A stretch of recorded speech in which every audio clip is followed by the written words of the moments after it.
Hello, hello les amis de la chaîne Animanimus Tarot, heureux de vous retrouver aujourd'hui pour connaître les bonnes surprises qui vous accompagneront au mois de janvier 2024. Oui, en tout début d'année, comment on va commencer cette année et quelles sont les belles surprises, les bonnes nouvelles qui nous attendent. Bien évidemment, c'est un tirage général qui ne parlera pas à tout le monde de la même façon. Vous prenez uniquement les messages qui vibrent avec ce que vous vivez, hein, et vous n'hésitez pas à adapter mon vocabulaire à votre situation. Je vous encourage, comme d'habitude, à regarder la vidéo de votre signe ascendant et de votre signe lunaire pour avoir des compléments d'information et pourquoi pas recevoir un autre message. Dans la barre d'infos, juste en dessous, vous trouverez mon adresse email si vous désirez des renseignements pour les tirages personnalisés. Vous trouverez également différents liens qui vous mèneront vers les guidances que je vous propose actuellement, comme par exemple la guidance générale 2024 pour le premier semestre 2024. Vous avez également la guidance générale du mois de janvier. Bien évidemment, tout est un peu en double, hein. Les bonnes surprises qui vous attendent pour le premier semestre 2024 et ici, les bonnes surprises qui vous attendent pour janvier plus spécifiquement. Voilà, on se retrouve dans un instant avec votre signe. À tout de suite. Hello, hello les amis Sagittaires, ascendant Sagittaire, signe lunaire en Sagittaire, bienvenue pour cette guidance. Aujourd'hui, nous regardons quelle pourrait être la bonne surprise qui vous attend en janvier 2024. Alors, janvier 2024, cette vidéo à ne pas confondre avec les bonnes surprises du premier semestre 2024, hein, que vous pouvez également consulter. Le lien est disponible en dessous de la vidéo. Je vous rappelle que c'est un tirage général qui ne peut pas parler à tous les Sagittaires de la même façon, qui ne va pas parler à certains Sagittaires. C'est pour ça que je vous recommande toujours de regarder la vidéo de votre signe ascendant et de votre signe lunaire pour avoir soit d'autres messages, soit des compléments de celui-ci. Ne prenez que ce qui vibre, bien entendu. Pardon, on va y arriver. Allez, on regarde la bonne surprise qui vous attendra en janvier 2024. N'oubliez pas de liker, de partager et de vous abonner à la chaîne. Nous avons la papesse ici et accompagnée du pendu. Bon, autant le dire tout de suite, c'est une bonne surprise qui est plutôt, j'ai envie de dire, psychologique, métaphysique. C'est plutôt dans votre état d'être, dans votre état de regarder les choses, hein. La papesse ici, elle analyse, elle étudie, elle réfléchit, elle essaye de comprendre ce qu'elle ne sait pas, ce qu'elle ne comprend pas. Le pendu ici, il a un sentiment, en tout cas, on lui demande un lâcher-prise, une certaine forme de recul par rapport à une situation. On vous voit probablement vous poser beaucoup de questions sur une situation, peut-être depuis quelques semaines, de quelques mois, avec la papesse, et vous cherchez à comprendre au fond de vous ce que vous ressentez, comment vous ressentez les choses, comment votre intuition vous guide par rapport à ce qui se passe.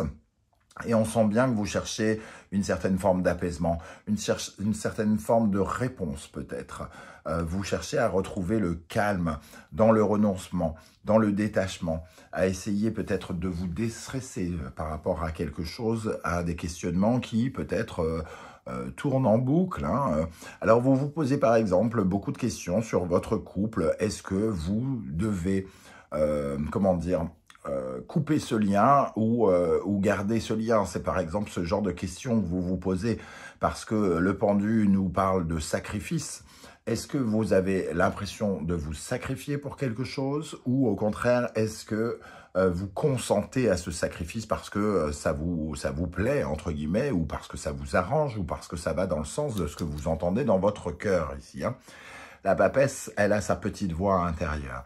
Et ici, donc, la bonne surprise, c'est que vous allez comprendre quelque chose qui va vous apporter la paix, une certaine forme de sérénité, une certaine forme de renouveau ou de renaissance par rapport à cela. On voit bien 2 plus 12, la tempérance, hein, on sent cette énergie de calme, de soutien, de guérison. Il y a une guérison profonde par rapport à un questionnement que vous vous posez. Alors, je ne pourrais pas vous donner la réponse de ce questionnement, hein. Elle vous appartient totalement, mais je vois que la bonne surprise, c'est que vous allez enfin comprendre quelque chose d'important qui va vous apaiser. Soit vous allez prendre la poudre d'escampette et vous dire « c'est ça qu'il me faut, moi je ne peux plus supporter ce que je vis ». Soit vous allez vous dire « bon, en fait, la situation, elle n'est pas comme je l'imaginais, c'est peut-être comme ça que je dois le vivre, je ressens les choses comme ça, donc je les vis comme ça ». Ça va quand même vous aider et vous soulager, hein, j'ai l'impression. Derrière ça, on a l'amoureux. Donc, on parle bien d'une relation, j'ai l'impression, et du chariot. Comment on va avancer vers une certaine forme de révélation pour se retrouver fidèle à soi-même, authentique, hein, quelque part. Ici, on se demande peut-être justement si on est authentique, si on va dans le sens de qui on doit aller, si ça correspond à ce que l'on veut. Hein. Il y a ce genre de questionnement. Alors, tiens, je vais rajouter une carte, exceptionnellement pour vous. Allez, c'est cadeau, les Sagittaires. Qu'est-ce qu'on a avec la papesse et le pendu ici? Alors, celle-ci, elle s'est retournée, mais je ne la veux pas parce que je n'ai pas eu le temps de canaliser. Quelle bonne surprise, celle-là non plus. Quelle bonne surprise attend les Sagittaires avec la papesse et le pendu en janvier 2024. Avec la papesse et le pendu. Nous avons le 6 de coupe. Qu'est-ce que vous voulez vraiment? Qu'est-ce que vous ressentez? Comment vous ressentez les choses? C'est quoi cette connexion? Est-ce que cette connexion est suffisante? Est-ce que cette connexion ne vous suffit pas, hein? Le 6 de coupe, c'est vraiment l'amour inconditionnel. Comment vous ressentez cet amour inconditionnel? Est-ce que vous le ressentez pour vous? Ou est-ce que vous vous sacrifiez pour quelqu'un, par exemple? Vous allez avoir ces réponses pendant le mois de janvier. Alors, c'est métaphysique, c'est psychologique, c'est spirituel, hein, on est d'accord, mais c'est super important. Ne doutez pas sur le côté bonne surprise que ça peut représenter, parce que quand on ne sait pas trop comment on évolue quelque part, on ne peut pas être très serein ou très épanoui. Voilà comment je ressens les choses. Dans quel secteur va avoir lieu ce changement ? La maison 9, ça va effectivement dans le sens un peu spirituel du terme, puisque la maison 9, c'est la foi, la maison de votre spiritualité, de vos croyances. C'est l'avancée aussi et l'expansion spirituelle, hein. La maison 9, c'est l'endroit de l'enseignement, des enseignements que l'on tire de la vie, des enseignements que nous donne la vie et que l'on reçoit de la vie. Ici, il y a vraiment un enseignement, on va comprendre quelque chose et on va lâcher prise. Lâcher prise par rapport à des attentes ou par rapport à une analyse ici. On observe, on est dans une certaine forme de prudence, d'attente, on ne sait pas trop quoi penser de quelqu'un, de quelque chose, pourquoi c'est bloqué, pourquoi ça n'avance pas, pourquoi ça n'épanouit pas comme on l'imaginerait peut-être. Est-ce que ça va nous suffire ou est-ce que ça ne va pas nous suffire? C'est pas vraiment la question qui se pose là. La question qui se pose, c'est si vous tournez en boucle et que vous ne trouvez pas la réponse, vous allez avoir les éléments de réponse et vous prendrez les décisions en conséquence après, hein, j'ai l'impression. Ici, en tout cas, cette maison nous parle de, entre guillemets, d'une certaine forme de voyance, hein, de divination quelque part. Ça pourrait nous parler de ça. C'est le fait de pouvoir se projeter. On apprend quelque chose et on peut se projeter, un peu comme avec le 3 de bâton. Je fais avancer mes projets et désormais je sais où j'ai envie d'aller, vers quoi je veux aller. C'est vraiment cette énergie ici, hein, et l'enseignement, l'apprentissage de la vie est représenté aussi dans cette maison 9. Avec l'oracle du soleil levant, nous avons l'énergie du Manekineko ici, hein, le Manekineko qui représente évidemment la chance, au Japon, mais c'est pas uniquement la chance, c'est aussi la protection, hein, donc ça va dans les deux sens, mais ici on vous sent dans un besoin de vous protéger, de protéger votre abondance, de protéger votre chance, justement, de vous accorder une chance, j'ai presque envie de dire. Vous voulez de la joie, vous voulez de la croissance, les amis Sagittaires, et il y a quelque chose qui vous empêche de l'être ici, parce qu'il y a une trop grande réflexion, il y a une trop grande intériorité et peut-être moins d'extériorité, donc de s'exposer comme quelqu'un d'heureux ou quelque chose comme ça. Manekineko, accompagné du sanctuaire, on cherche effectivement l'apaisement et on sent ici une certaine forme de protection, d'apaisement, de guérison dans votre fort intérieur. Le sanctuaire, c'est l'endroit dans lequel on se sent le plus en connexion avec l'univers d'une façon générale. C'est la petite voix, c'est l'âme. Qu'est-ce qu'on entend dans notre âme ici? Eh bien, c'est ici un peu la même énergie. Hein. On retrouve avec ce sanctuaire le besoin de retrouver la tranquillité, l'harmonie en son corps, le bien-être. On a besoin de s'élever spirituellement. Si vous avez l'impression de stagner dans votre vie amoureuse notamment, j'ai l'impression, ça pourrait être amoureux ou relationnel, on voit ici que vous allez finalement vouloir avancer, peut-être en faisant certains compromis. On a la tempérance ici, hein. Vous allez peut-être accepter certains compromis ou regarder certains blocages comme quelque chose que vous pouvez, dont vous pouvez vous détacher pour que ça cesse de vous ronger en tout cas. Alors, est-ce que vous réfléchissez pour certains à une réconciliation? Quoi qu'il arrive, vous allez vous élever par rapport à ça. Hein. C'est surtout ça que je ressens. Avec le tarot de Marseille, du moins le tarot du chercheur de vérité plutôt, je m'emballe. Le 10 de bâton ici, le soleil et l'as de bâton. On voit avec le 10 de bâton que vous vous séparez d'un fardeau. Il y a quelque chose qui est lourd sur votre dos à porter. Il y a des circonstances qui sont difficiles et lourdes à porter. Hein. Vous avez besoin de déléguer, vous portez trop sur votre dos. Alors ça peut être professionnel, ça peut être des projets de tout type. Hein.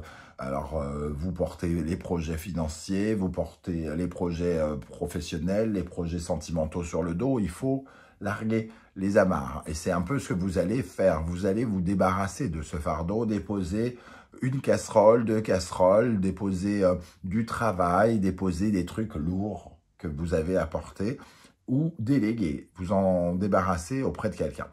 Le soleil ici, ça nous parle d'harmonie, ça nous parle de relationnel aussi. Hein. Donc il y a quelque chose ici qui doit s'alléger par rapport à une relation, semble-t-il.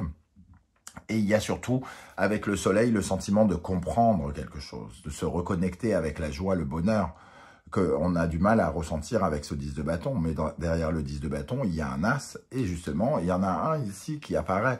Une nouvelle étincelle, un nouveau feu, une nouvelle excitation, une nouvelle passion, quelque chose qu'on a envie de voir briller.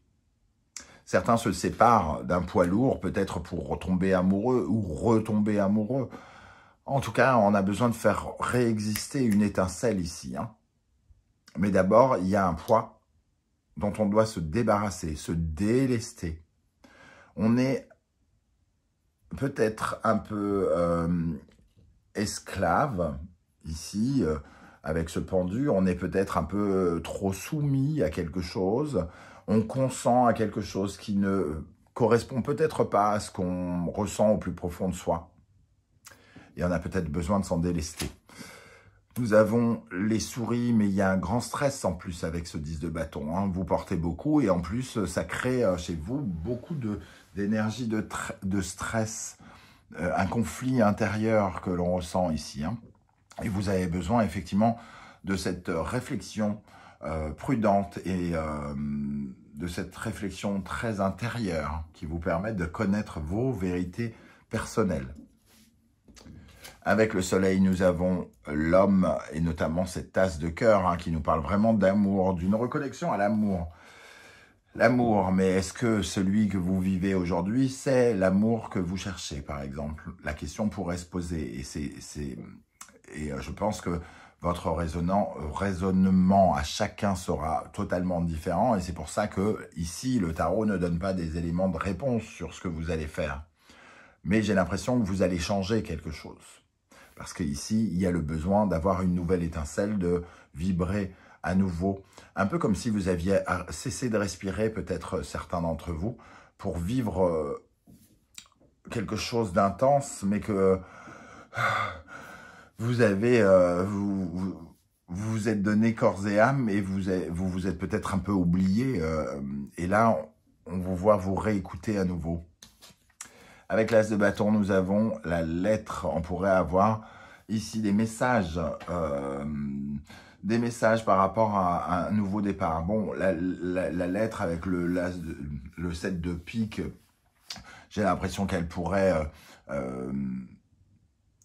réveiller quelque chose, un peu d'acide quelque part. C'est un peu un mélange comme si il y avait comme si on recevait un message qui nous plaisait pas et qui réveillait notre flamme par contre. C'est-à-dire que quelqu'un, malgré lui, réveille la flamme et nous fait comprendre qu'on a besoin de cette flamme, de cette indépendance, qu'on a besoin de pouvoir créer quelque chose, qu'on n'a pas envie uniquement de subir quelque chose. Je vais prendre une ou deux cartes ici pour les Sagittaires. Quelle bonne surprise attend les Sagittaires en janvier 2024 avec la papesse et le pendu. Quelle bonne surprise attend les Sagittaires. Nous avons l'homme de robe et l'homme méchant.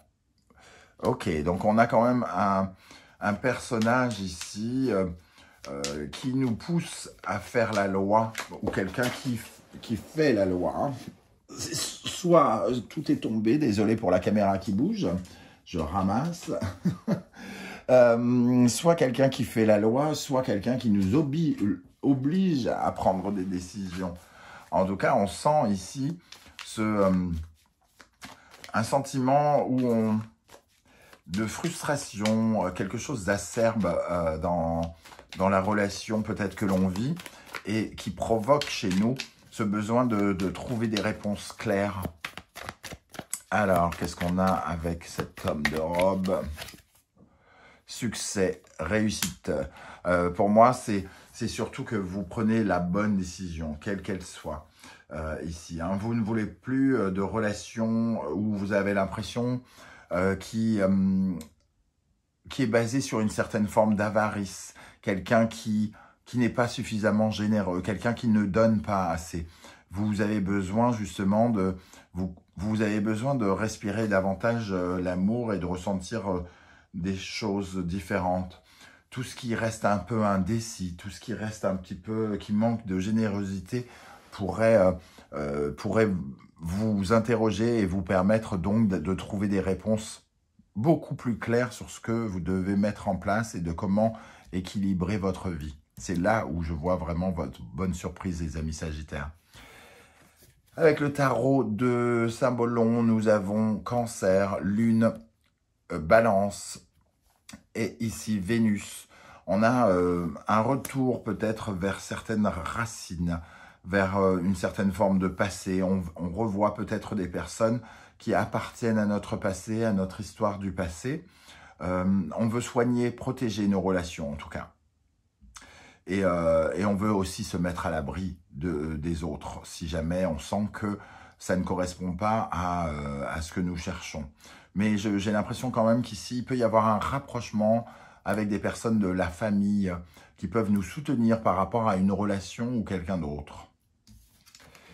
Et ici, nous avons Vierge, Mercure, Balance et Vénus. Donc, on sent l'importance de l'autre, hein, du côté relationnel dont je parlais au début. On le sent aussi avec le soleil. Ici, on a besoin de retrouver une harmonie dans une certaine forme de routine qui n'est plus... où on n'est plus dans l'attachement, où on n'est plus dans le... On forme une famille. Il y a ces questionnements qui vous permettent de changer vos croyances sur quelque chose et de vous apaiser, de trouver les réponses qui vous permettent de vous projeter par la suite. Ça pourrait vous permettre soit de retourner vers quelqu'un d'avant, du passé, soit de prendre soin de guérir votre vie relationnelle et votre façon de vous impliquer dans les relations. Voilà les amis, Sagittaire, comment je ressens ce tirage. Je ne sais pas du tout comment ça va vous parler. C'est très spirituel et métaphysique, je l'avoue, cette fois-ci. N'hésitez pas, hein, j'espère que vous serez nombreux à venir commenter. Même ceux qui ne veulent pas étaler leur vie, mettent juste un petit émoticône, un cœur, un coucou, juste pour dire « Je ne suis pas virtuel, je ne suis pas que digital, j'existe dans la matière. » Et coucou. Et j'aurai le plaisir à vous saluer à mon tour. Merci en tout cas de liker, de partager, de vous abonner et de commenter sur la chaîne. Ça me permet de la faire avancer, hein, et je tenais justement à vous remercier pour cette année en votre compagnie. Je vous souhaitais également à tous et à toutes, vous souhaiter de très belles fins, une très belle fin d'année et de très belles fêtes de fin d'année. On se retrouve très très vite avec la guidance, les messages de vos guides. En attendant, prenez bien soin de vous. Merci d'être là les Sagittaires et à très bientôt. Ciao, ciao.